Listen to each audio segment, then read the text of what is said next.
ഈരാറ്റുപേട്ട നഗരസഭയിൽ ആറുകളിലെയും തോടുകളിലെയും മാലിന്യങ്ങൾ നീക്കി സമ്പൂർണ്ണ ശുചീകരണം നടപ്പാക്കുന്ന പദ്ധതിയുടെ ഭാഗമായി നടക്കൽ ഡിവിഷനിൽ തോട് ശുചീകരിച്ചു.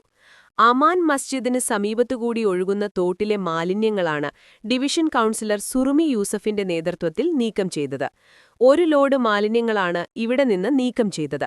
മാലിന്യം വലിച്ചെറിയുന്നതിനെതിരെ ബോധവൽക്കരണം നടത്താനും ലംഘിക്കുന്നവർക്കെതിരെ പിഴയും മാലിന്യങ്ങൾ നീക്കം ചെയ്യിക്കുന്നതുൾപ്പെടെ കർശന നടപടി സ്വീകരിക്കാനും നഗരസഭ തീരുമാനിച്ചിട്ടുണ്ടെന്നും ഇക്കാര്യങ്ങൾ മുഖം നോക്കാതെ കർശനമായി നടപ്പാക്കുമെന്നും കൗൺസിലർ അറിയിച്ചു.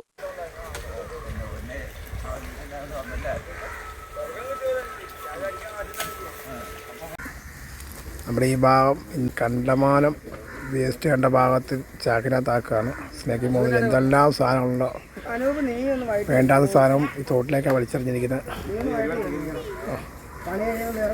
എല്ലാം വാരിക്കൊണ്ടിരിക്കുക.